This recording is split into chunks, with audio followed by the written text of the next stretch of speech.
Welcome back into the Sports Source. This segment, I want to toss out just a brief thanks and a tip to you to call KB Lawn Care.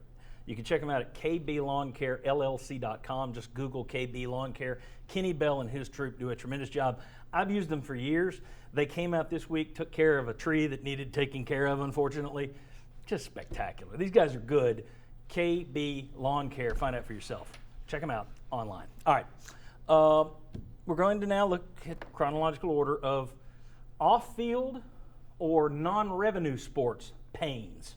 Okay, then we've gone through the on-field pains. Mm-hmm. Now we're looking at a different kind of pain altogether. Let's take a look at these 10 and quickly run through these. 2004, 2005, Buzz Peterson fired. That's not the problem. The problem was he actually had the opportunity to take his buyout in a lump sum, and you can draw a line back. Tennessee's financial woes that you're still dealing with kind of started then, because UT had to borrow, the athletic department had to borrow money from the university. They haven't been in really good financial situations since Buzz Peterson was allowed to say, yeah, I'll take it all in one check, please. Stupid. All right.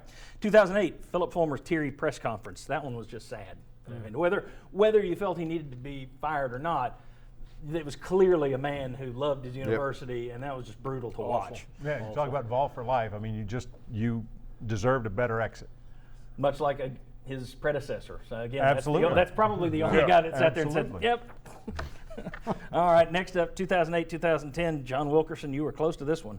The Todd Raleigh era in baseball, it was just wrong on inside, outside. The fans didn't connect. He didn't connect with a lot of players. That was just a bad gig.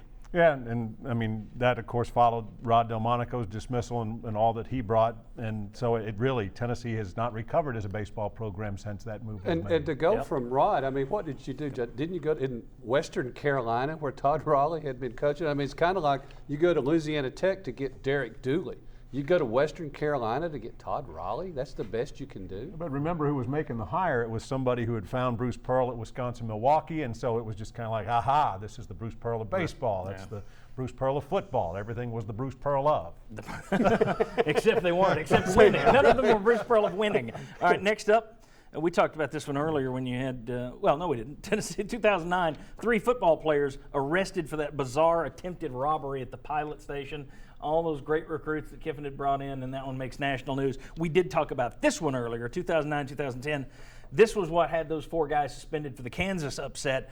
4 basketball Vols arrested on New Year's for pot and guns in the car. That was the end of Tyler Smith's career as well, and then a number of those guys. It followed a great win at Memphis. Exactly. Talk about and then a great win at Charlotte or against Kansas followed. It's really amazing that you would have that in the middle and still come back and beat Kansas the way you did.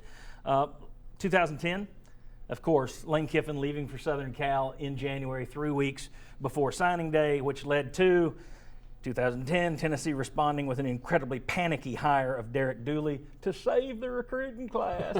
I swear to God, those words never. We got to save the class. It was a big recruiting weekend. And next person to ever say to me, save the recruiting class, I'm just going to slap them. All right, here we go. Next up, 2013 to 2014, enough Vol fans to make national news signed a petition to bring Bruce Pearl back, gave the fan base a black eye, and Conzo Martin wound up in the Sweet 16, which made it look sillier. And then it certainly played some role in him leaving for Cal. Now, those people who did sign it, they are not backing down. A lot of them say, yep, I signed it, proud of it, glad I signed it. But that one gave Tennessee a negative look nationally. Next up, 2014, 2015, Tennessee's men finished 14th this year in the SEC All-Sports race. We've never thought that would happen. Yeah. First time, no. dead last. And then the next one, unforced error. 2015, the Lady Vols name change. And in terms of feelings hurt and long-time issues, that one may be the one that lasts the longest.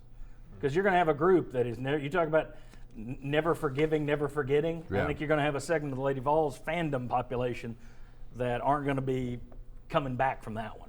Thoughts on any of those? The night Lane Kiffin left, if anybody out there in TV land has not seen the video of his press conference that never should have been, look it up. And Mark Nagy did a very nice narrative, long narrative. And then what about Ed Orgeron being on the phone to some of the incoming prospects and Tennessee football players? Hey, we're going to Southern Cal. You want to go with us? Don't register. Don't go to class, and you can come. And what was interesting, I couldn't believe this, the quarterback club last year had Ed Orgeron back in town. Yep. And he was, apparently people were cordial with him. Well, about that night, 3 words: water treatment plant. Should have named the water treatment plant after Lane Kiffin. All right, you've been on that since he left. All right, when we come back, we've gone 45 pains and pleasures so far. 5 pleasures to come. That sounds like some sort of bizarre Arabian, some sort of poem. You know, the 5 pleasures. Starring Victor Mature. Yeah, exactly. All right. Shot in Morocco. All right. Come on back on the Sports Source if you dare.